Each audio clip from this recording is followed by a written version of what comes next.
संसार सागर जलोत्तरणे प्रपोता रत्नत्रयेषु निरता जिन धर्म धीरा रागादिदोष रहिता तम भंजनाये विद्यादिसागर गुरुवः शिरसा हि वन्द्या विद्यादिसागर सुवचसः शिरसा हि वन्द्या अध्यात्मयोगी सिद्धान्तरत्नम् आचार्य गौरव सुखदायकं च त्रैलोक्यपूज्यं महान् संतं श्रीवेद्यसागर प्रणमामि नित्यं प्रज्ञासिन्धु महामुनीशं वात्सल्यमूर्ति गणनायकं च अध्यात्मनिरतं प्रशान्तचित्तं श्रीशमयसागर प्रणमामि नित्यं श्रीशमयसागर प्रणमामि नित्यं। बोलिए अनंतानंत सिद्ध परमेष्टि भगवान की, मूल नायक श्री आदि ब्रह्मा आदिनाथ भगवान की, गिरनार पर्वत से ऊर्जन शिखर से मोक्ष पर अरिष्ट नेमी नेमिनाथ भगवान की, आचार्य भगवंत गुरुदेव श्री विद्यासागर जी महामुनि राज की, विद्याकुल शिरोमणि आचार्य भगवंत गुरुदेव श्री समय सागर जी महामुनि राज की, 3 कम 9 करोड़ महामुनि राजों की।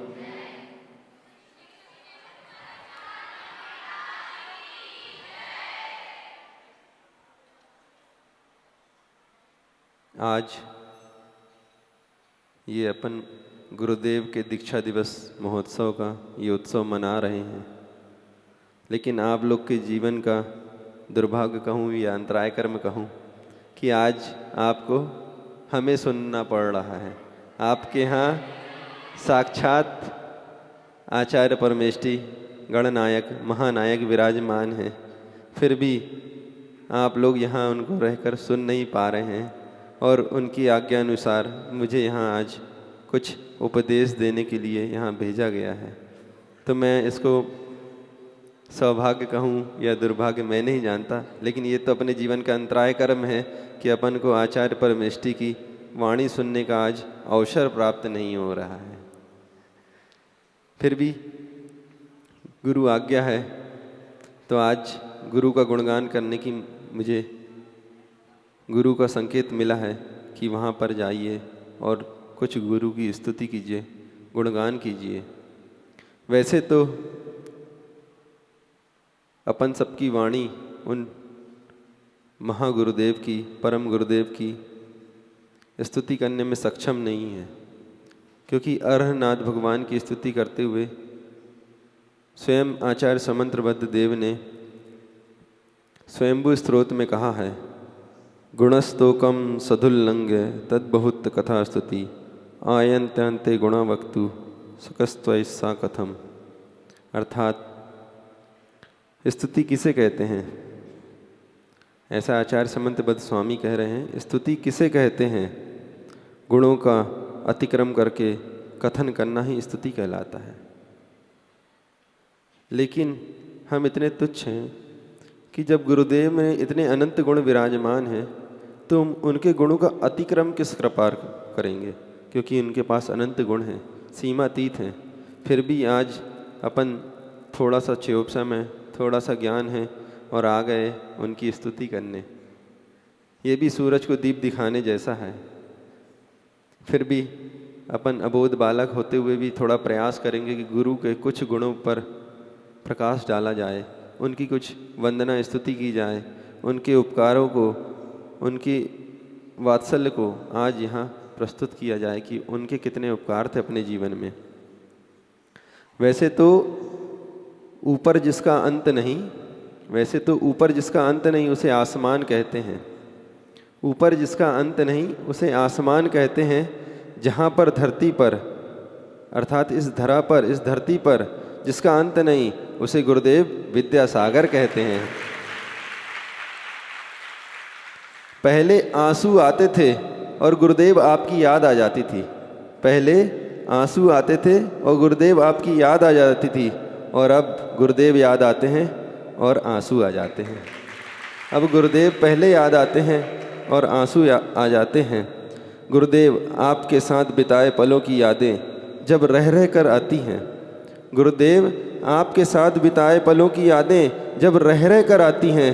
गुरुवर दिल में दर्द सा होता है और ये आंखें भर भर जाती हैं। दिल में दर्द सा होता है और ये आंखें भर भर जाती हैं। न दिल से आपकी जुदाई का दर्द जाता है, न दिल से जुदाई का दर्द जाता है, न ही ये आंखें अब सोती हैं। अब समझ में आता है गुरुदेव उनका दर्द जिसकी इस दुनिया में माँ नहीं होती हैं। अब समझ में आता है उनका दर्द जिसकी इस दुनिया में माँ नहीं होती हैं। आज अपन अपने जीवन में गुरु की अनुपस्थिति को महसूस कर रहे हैं, लेकिन फिर भी अपन सबका बहुत बड़ा सौभाग्य है कि उस अनुपस्थिति को पूरा करने के लिए अपने हाथों में गुरुदेव ने ऐसे एक महान तपस्वी आध्यात्म योगी संत छोड़ के गए हैं, जिनका नाम है आचार्य भगवंत समय सागर जी महाराज, जिन्होंने 40 साल तक सिर झुकाकर मौन रहकर मात्र गुरु के उपदेश को सुना ही नहीं बल्कि अपने जीवन में उतारा है, अंतरंग में उतारा है। ऐसे गुरुदेव का अपन सबको सानिध्य प्राप्त हो रहा है। ये हमारा बहुत बड़ा सौभाग्य है कि गुरुदेव को कितनी चिंता थी कि जाते जाते वो हम सबकी व्यवस्था कर गए और ऐसे मजबूत कंधों पर और पवित्र हाथों पे हमारी बागडोर सौंप गए, जो कि हम सबको आज बहुत ही वात्सल्य के साथ और बहुत ही विशालता के साथ आगे बढ़ा रहे हैं। एक छोटा सा संस्मरण बोल दीजिए कि अभी जब कुछ दिन पहले गुरुदेव जब आपके इस विद्यालय में निरीक्षण करने के लिए आए हुए थे, तो जब 2-2.5 घंटे तक उन्होंने प्रत्येक बच्चों की, प्रत्येक दीदियों की सब कुछ बातें सुनी और उनको देखा कि किस प्रकार बच्चे शिक्षा और संस्कार ग्रहण कर रहे हैं, उसके साथ साथ धर्म का पाठ सीख रहे हैं। तो जब मैं उनके साथ साथ प्रत्येक कक्षा में जा रहा था, सुन रहा था, तो वो हर चीज़ में हर बच्चे के लिए कोई ना कोई गुण बता रहे थे कि देखो ये कितना अच्छा है इन्हें। यहाँ तक कि एक जगह तो जब बच्चे लोग कॉपियाँ दिखा रहे थे तो इंग्लिश के कुछ लाइनें लिखी हुई थी, तो मेरी ओर देखकर कहते हैं देख लो तुमसे भी अच्छी राइटिंग है। तो अल्प कौतुक करते हुए गुरुदेव कैसे बच्चों का उत्साहवर्धन कर रहे थे कि देख लो आपसे भी अच्छी राइटिंग है। तो बोला जी गुरुदेव, लेकिन मन में एक विचार आया गुरुजी ने हमारी राइटिंग कब देख ली। लेकिन कहीं ना कहीं कुछ देखा होगा तब तो उन्होंने कहा। और जब पूरा स्कूल घूम के वो वापस आए तो हमने गुरुदेव से कहा कि गुरुजी आपने बहुत अच्छा किया, आपके उस विद्यालय में पहुंचने से बच्चों का उत्साहवर्धन हो गया। तो गुरु की दृष्टि देखो कितनी बड़ी होती है। गुरुजी ने क्या कहा, उत्साहवर्धन नहीं संवर्धन। उत्साहवर्धन किसको बोलते हैं और संवर्धन किसको बोलते हैं, ये समझना होगा। गुरुजी का ये बोलना था कि गुरुदेव ने, आचार्य भगवंत ने इस स्कूल का, इस विद्यालय का प्रारंभ किया है, सभी दीदियों को यहाँ प्रशिक्षित करके यहाँ रखा है, तो उन्होंने सबका उत्साहवर्धन किया है। अब तो मेरे ऊपर एक जिम्मेदारी छोड़ गए हैं, उसका नाम है संवर्धन। मुझे अब कुछ नया नहीं करना है, जो पहले से गुरुदेव करके गए हैं उन सब चीज़ों को बस व्यवस्थित उसी प्रकार से आगे बढ़ाना है, चलाना है, अर्थात उसका संवर्धन करना है। तो इस प्रकार गुरुदेव का हमेशा ये सोचना रहता है, वो कभी भी अपने ऊपर कर्तृत्व भाव नहीं लाते हैं। हमेशा क्या चाह रहे हैं कि जो गुरु की चीज़ है बस उसी को संभालना है, उसका संवर्धन करना है। देखो कितनी लघुता है ऐसे आचार्य भगवंत के अंदर, कितनी लघुता है।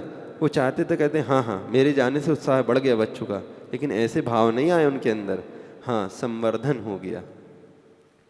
तो इस प्रकार के गुरुदेव का अपन को सानिध्य मिला है।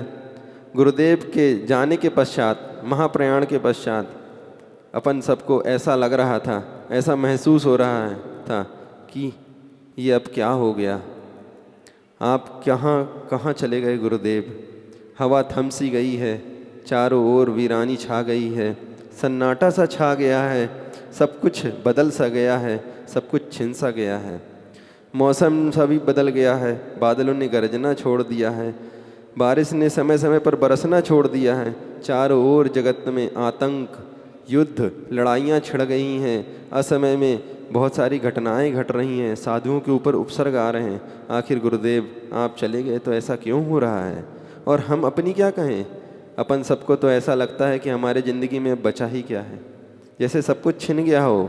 जिनके सहारे ज़िंदगी थी वो अब ज़िंदगी ही नहीं रही, जिनके सहारे हम चलते थे अब वो सहारे ही नहीं रहे। अब हमारी ज़िंदगी कैसे चलेगी? हमारी ज़िंदगी में कोई वजूद ही नहीं बचा है। आखिर हम करेंगे तो आगे क्या करेंगे? कौन हमारा मार्गदर्शन करेगा? कौन पथ प्रदर्शन करेगा? और यहाँ तक कहता हूँ कि समय जिनके साथ साथ चलता था, यहाँ तक कहता हूँ कि समय जिनके साथ साथ चलता था और समय जिसके साथ साथ रहता था, समय जिसके साथ साथ चलता था और समय जिसके साथ साथ रहता था, और जो सदा स्वयं समय के साथ रहते थे और समय समय पर समय का हाथ पकड़कर हम सबको चलाते थे और स्वयं चलते थे। और एक दिन ऐसा आया कि वो समय को पीछे छोड़ते हुए, एक दिन ऐसा आया कि वो समय को पीछे छोड़ते हुए समय से पहले ही समय को सब कुछ सौंप कर, समय के हाथों में हम सबकी बागडोर छोड़कर आखिरी समय पे वो समय में स्वयं समा गए। आखिर वो समय भी क्या करता, आखिर वो समय भी क्या करता। वो ऐसे समय में जीते जी सहम सा गया, थम सा गया और स्वयं समय सा बन गया और समय के साथ आगे बढ़ता गया और समय के साथ हम सबको लेकर आगे बढ़ रहा है और बढ़ता रहेगा, ऐसा मेरा पूरा विश्वास है। क्योंकि गुरुदेव जो करते हैं वो दूरदृष्टि वाले होते हैं, गुरु की दिव्य दृष्टि होती है।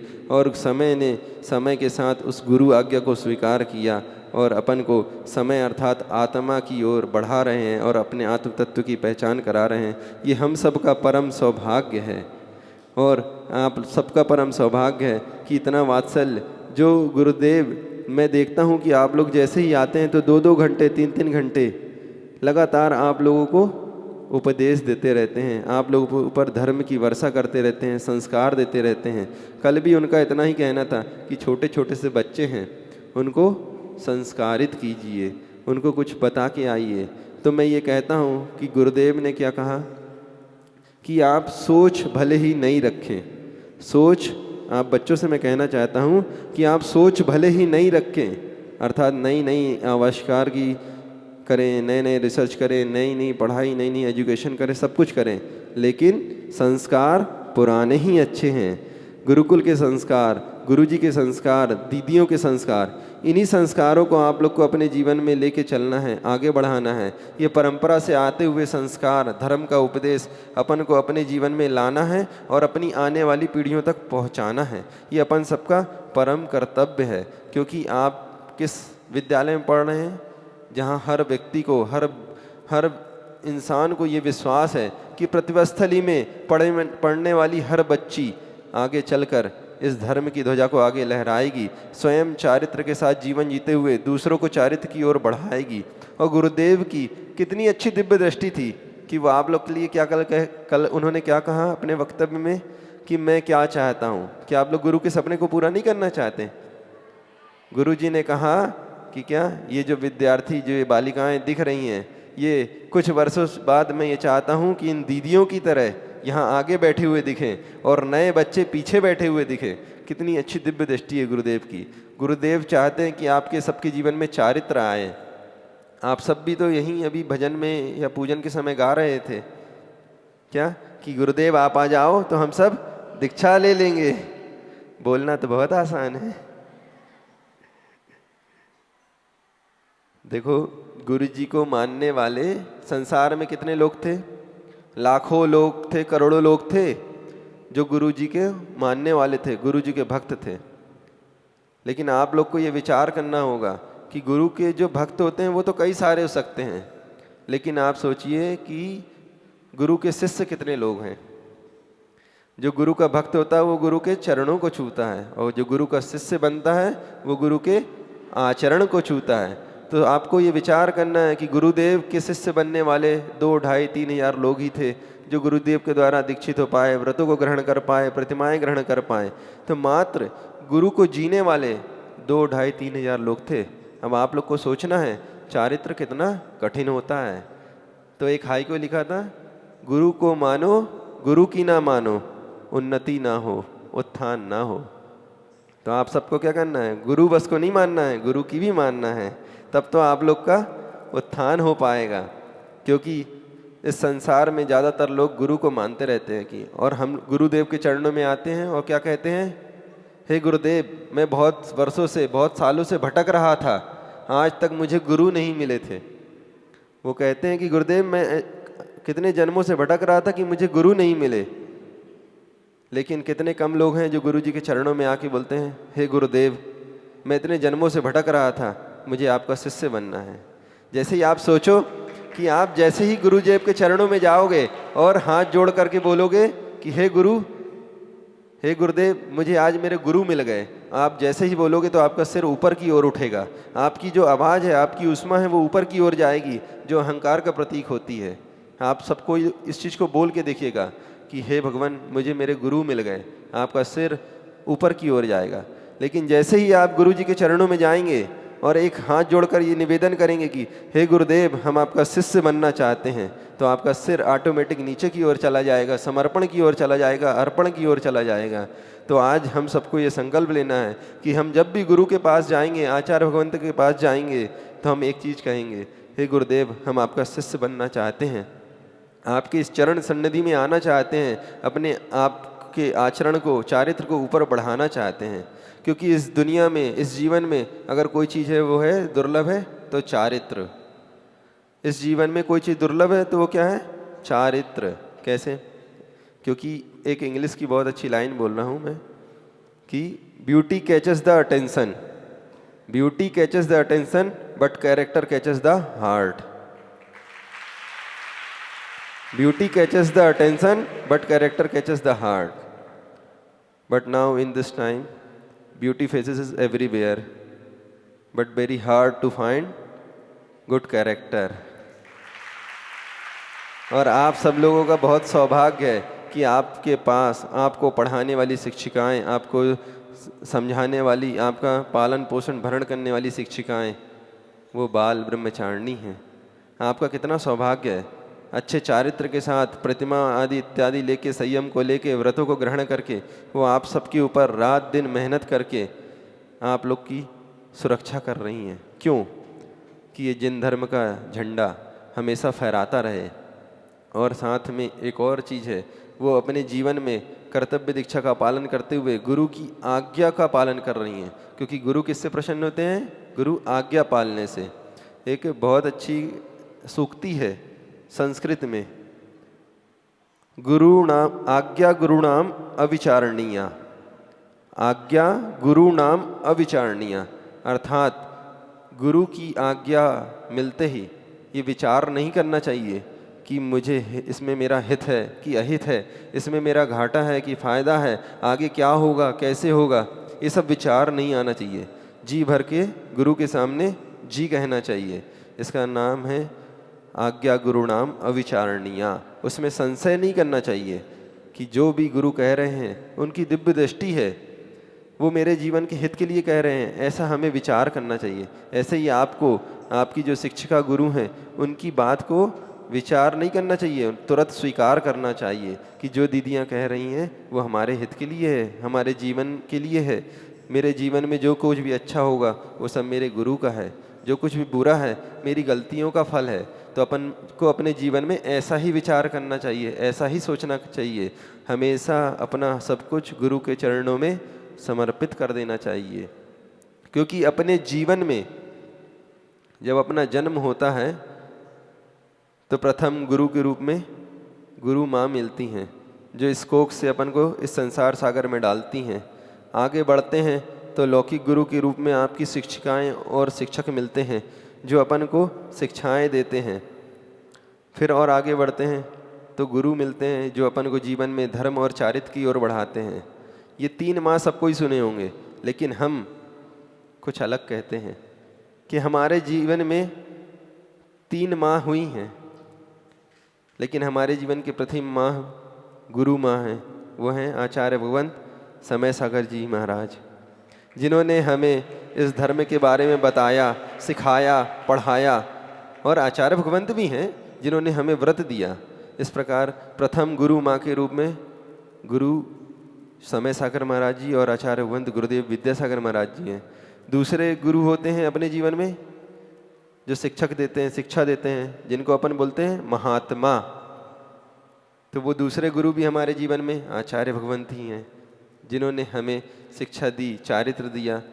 और तीसरे होते हैं परमात्मा।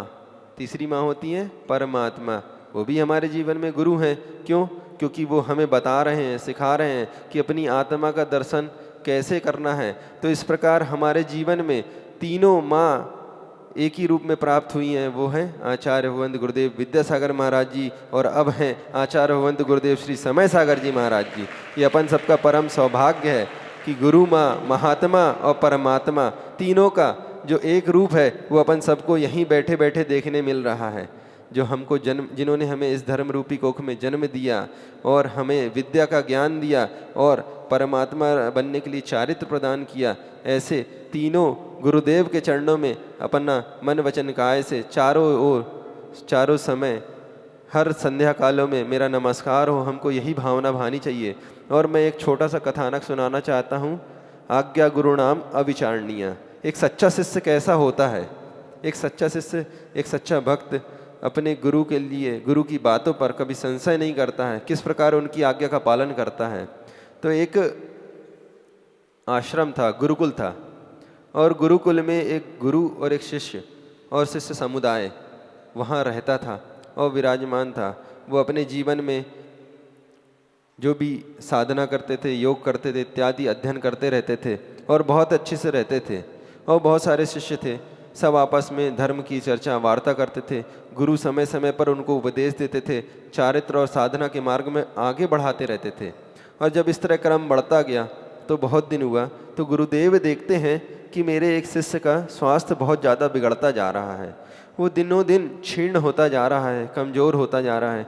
आखिर क्या बात है? क्या कोई तकलीफ़ है इसको? कोई परेशानी है? जब ये आया था प्रारंभ में, गुरुकुल में, आश्रम में प्रवेश किया था, तब तो ये बहुत अच्छा था। इसके जीवन में कोई तकलीफ़ नहीं थी, इसके शरीर में कोई बाधा व्याधि नहीं थी। ये तो बहुत अच्छे से साधना में, धर्म में, उपवास, व्रत इत्यादि का पालन करता था। अब आखिर इसको हो क्या गया? दिनों दिन यह कमज़ोर होता जा रहा है। गुरुदेव ने उससे पूछा, उसके पास गए, उसको पास में बिठाया कि बेटा क्या बात है, तुम दिनों दिन कमज़ोर क्यों होते जा रहे हो? इतनी तकलीफ़ किस बात की है तुम्हें? तो वो शिष्य कुछ नहीं कहता है, बोलता है गुरुदेव सब ठीक है, आप विकल्प नहीं कीजिए, आप किसी प्रकार की चिंता नहीं कीजिए, मैं तो बिल्कुल स्वस्थ हूँ और सब कुछ अच्छा चल रहा है। आप तो बस इसी प्रकार आने वाले आगंतुक शिष्यों को अच्छा उपदेश देकर चारित्र के और धर्म के मार्ग पर बढ़ाते रहिए। इस प्रकार वो गुरुदेव से कहता है और चला जाता है।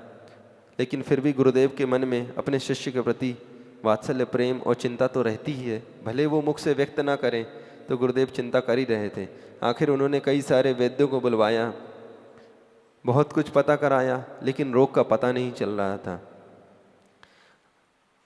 फिर आखिर गुरुदेव ने स्वयं की युक्ति लगाई। जिस प्रकार गुरुदेव को आपने देखा है, बड़े बड़े असाध्य रोगों को अपनी युक्ति से ठीक कर लेते थे, तो ऐसे ही उन गुरु ने अपने शिष्य के लिए युक्ति लगाई कि उन्होंने देखा कि इसका शरीर पूरा क्षीण हो रहा है और कोई ना कोई कीटाणु इसके अंदर फैलते जा रहे हैं, जिसके कारण इसके शरीर का रंग भी बदल रहा है, काला पड़ रहा है और पूरे में वायरस फैल चुका है। तो गुरुदेव ने, उनके गुरु की दी हुई कोई शिक्षा याद आई कि इसको अगर किसी चीज़ में मिला के जहर दे दिया जाए तो इसका विष दूर हो सकता है। अगर कोई सर्प इसको काट दे तो उसका जैसे ही विष पहुंचेगा तो ये ठीक हो सकता है। तो एक दिन उन्होंने देखा कि आश्रम में एक सर्प निकला है। तो गुरुदेव को जैसे ही उन सब शिष्यों ने बताया कि आज एक बहुत बड़ा, लंबा सा, बड़ा सा, काला सा फण फैलाया हुआ सांप वहाँ पास है गुरुदेव, हम सबको बहुत डर लग रहा है, उसको यहाँ से दूर कीजिए।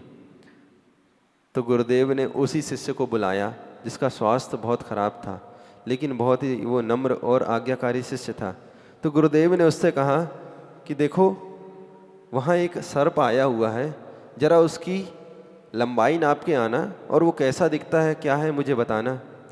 तो शिष्य ने बिल्कुल भी विचार और संशय नहीं किया कि गुरु ने इतने खतरनाक इतने डरावने सर्प के पास मुझे जाने के लिए कहा है, मैं कैसे जाऊंगा, क्या करूंगा, ये मेरे गुरु हैं कि मेरे दुश्मन, ऐसा विचार नहीं किया। उसने गुरु की आज्ञा सुनते ही जी कहा और तुरंत वहाँ पास पहुँच गया। और जैसे ही वहाँ पहुँचता है तो उसने दिमाग लगाया कि एक रेखा पूँछ के पास, वो मुख के पास नहीं खड़ा हुआ, पूँछ के पास खड़ा हुआ, और एक रस्सी वहाँ से छोड़ता है और एक निशान आगे लगाता है। और जैसे ही वो सर्प वहाँ कुछ हलचली करता है तो सर्प वहाँ से थोड़ा आगे बढ़ता है, तो उस पीछे पूँछ से वहाँ निशान तक वो उसकी लंबाई नापता है और गुरु के पास आके बताता है कि वो तो 5 फीट लंबा सांप था गुरुदेव, बहुत काला मोटा और जहरीला है।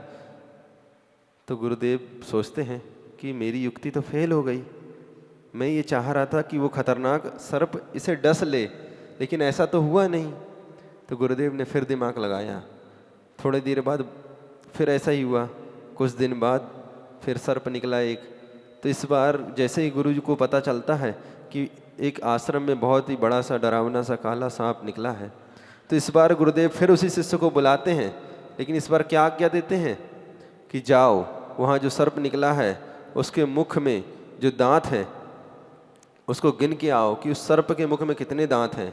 तो वहाँ खड़े जो अन्य शिष्य थे वो सबके सब डर जाते हैं, आखिर ये गुरु हैं किसके दुश्मन, इसको मारना चाहते हैं क्या, ऐसा कैसा आदेश दे सकते हैं गुरु होकर कि जाओ तुम उस सर्प के मुख में हाथ डालकर उसके दांतों को गिन के आओ। ये भी कोई बात हुई क्या? यह अपना जीवन यापन करने, अपने जीवन को उन्नत बनाने यहाँ आया है कि अपने जीवन का बलिदान देने आया है? मैं होता मैं तो बिल्कुल नहीं जाता। लेकिन इतना सब आवाज़ होते हुए भी वो शिष्य हाथ जोड़ता है और गुरु के चरणों में कहता है कि गुरुदेव जैसी आपकी आज्ञा, मैं आपकी इस आज्ञा को भी पूरा करूँगा, इसमें मुझे जरा भी संशय नहीं है। आखिर आप मुझे ऐसा क्यों बोल रहे हैं, मैं तो जाऊँगा। और वो शिष्य था जो वो चला गया, उस कक्ष में पहुँचता है जहाँ सर्प वो पड़ा हुआ है और उसकी एक पूँछ पर पैर रखता है और उसके मुख को पकड़ता है और मुख को जैसे ही खोलता है पीछे से दबा के और उसके दांत गिनने के लिए उंगली आगे करता है, तो मुख थोड़ा सा ढीला पकड़े होने के कारण सीधा उसका दांत जो विषैला दांत है उसके उंगली पर लगता है। और जैसे ही वो दांत उसके उंगली पर लगता है तो सर्प का जहर उसके शरीर पर फैलने लगता है और वो बच्चा वहीं बेहोश होकर के गिर पड़ता है। तो सारे और चारों ओर अफरा तफरी फैल जाती कि आखिर गुरु ने एक शिष्य को मार दिया, ये कैसे गुरु हैं, ये गुरु नहीं कसाई हैं। लेकिन वो जो बच्चा था उसके मन में ऐसा कोई भी विचार नहीं आया, वो वहीं गिर पड़ता है गुरु का नाम लेते हुए, प्रभु का नाम लेते हुए।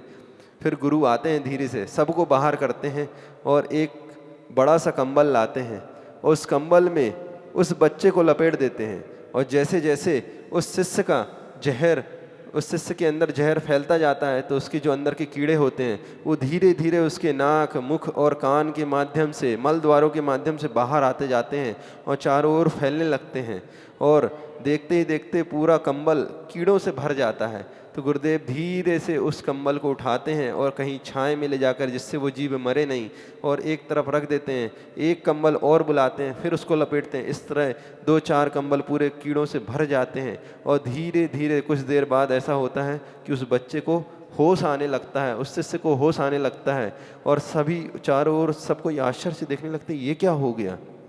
अभी तो ये मृत सा दिख रहा था और ये व्यक्ति, ये शिष्य की जीवित होने लगा है। धीरे धीरे उसकी मूर्छा दूर होती है और वो स्वस्थ हो जाता है।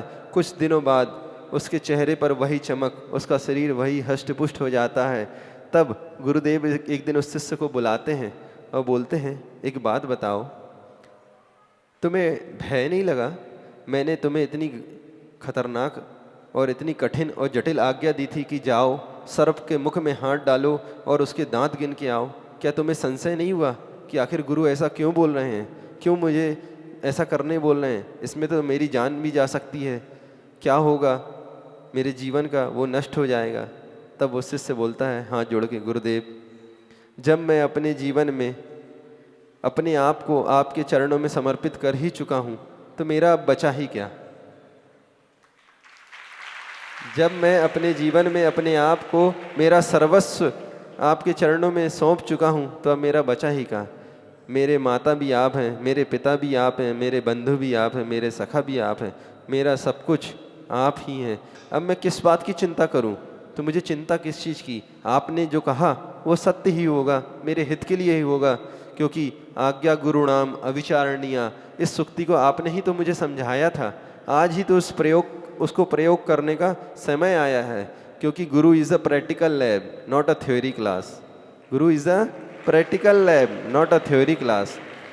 तो अपने जीवन में गुरु ही प्रयोगशाला होते हैं और प्रयोग होते हैं, और अपने पास तो सिर्फ मात्र कोरा ज्ञान होता है। अगर उस ज्ञान के चक्कर में हम अपने गुरु के विश्वास को तोड़ दें या उन पे संशय करने लें तो हम तो जीते जी ही मृत ही समान हो जाएंगे। इस प्रकार वह शिष्य अपने गुरु से बोलता हुआ उनके चरणों में गिर पड़ता है कि देखिए गुरुदेव, मैंने आपके ऊपर आंख बंद करके विश्वास किया तो आज मैं स्वस्थ हो पाया हूँ और इस चारित्र और साधना को बचा पाया हूँ, नहीं तो अन्यथा मेरी तो मृत्यु आनी ही थी, वो निश्चित थी, क्योंकि मेरे अंदर इतने ज़्यादा कीड़े फैल चुके थे कि कुछ दिन बाद मेरा जीवन ही नष्ट हो जाता। इसलिए मैं अपना जीवन गुरु के चरणों में समर्पित कर पाया। इस दिन मुझे विश्वास है कि मैं एक दिन परमात्मा जरूर बन पाऊंगा, क्योंकि मैं मोक्ष मार्ग पर चलकर, गुरु की आज्ञा पर चलकर एक दिन उस आत्म तत्व को प्राप्त कर पाऊंगा। बस मेरी यही भावना है। इस प्रकार वह गुरु जी के चरणों में लेटकर उनको प्रणाम करते हुए,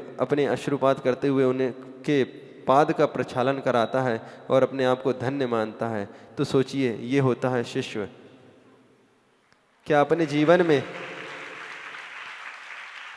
जीवन में ऐसा समर्पण है? किसी ने पूछा, महाराज जी मुझे समर्पण का मतलब बताइए। तो हमने बस मुस्कुराकर एक ही लाइन बोल दिए, जहाँ मतलब होता है वहाँ समर्पण नहीं होता है। जहाँ मतलब होता है वहाँ समर्पण नहीं होता है, और जहाँ समर्पण होता है वहाँ कोई मतलब नहीं होता है। वहाँ तो बिना वजह अपन गुरु के चरणों में अपने आप को न्यौछावर कर देते हैं, समर्पित कर देते हैं। ऐसे ही गुरुदेव थे जिनका सानिध्य अपन सबको मिला। इतने सालों तक अपन को गुरुदेव का आज अपन सब कुछ देखते हैं तो एक बात याद आती है कि किसी भी व्यक्ति का व्यक्तित्व उसकी अध्ययन, उसकी कला, उसकी जो भी गुण होते हैं और क्या क्या उनका कार्य क्षेत्र है, कैसी उनकी सोच है, कैसा उसका नज़रिया है, उससे पहचाना जाता है, ना कि उसके रूप, रंग, आकर्षण और सौंदर्य से। वस्तुतः अपन किसी की भी व्यक्ति का व्यक्तित्व उसके प्रदर्शन से, उसके आकर्षण से, उसके सौंदर्य से पहचानते हैं। लेकिन हमारे जो गुरुदेव हैं उनमें वो दोनों चीज़ ही समाहित थी। उनका व्यक्तित्व, उनकी कार्यशैली, उनके प्रवचन, उनका लेखन, उनका मनन, उनका चिंतन, उनकी रूप रंग, सब कुछ ऐसा था जिसको देखकर अपन सब प्रभावित हो जाते थे। और प्रभावित क्या हो जाते थे? हम सब उन्हीं के हो जाते थे।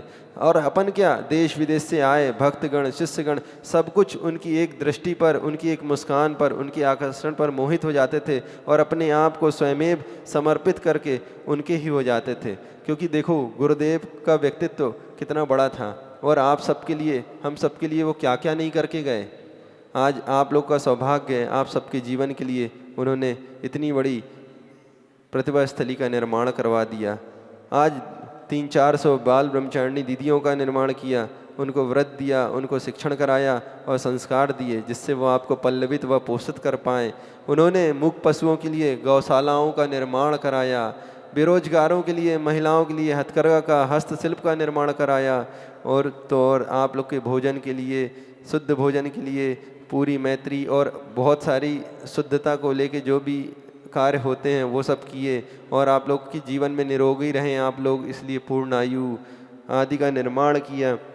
इस प्रकार, और ये बुजुर्ग जो आप देख रहे हैं, जो गृहस्थ जीवन को अपनाए हैं, उनके जीवन के कल्याण के लिए उनको क्षुल्लक दीक्षा प्रदान की कि भविष्य में जो लोग बाल ब्रह्मचारी अवस्था पे जीवन में दीक्षा को नहीं ग्रहण कर पाए हैं तो अंतिम समय पे समाधि मरण करके अपने जीवन को अच्छे से मोक्ष मार्ग की ओर बढ़ा सकें। इस प्रकार गुरुदेव का गुरुदेव का व्यक्तित्व बहुत ही बड़ा था, जिसको अपन अपने गुणों पे बखान नहीं कर सकते हैं। शब्द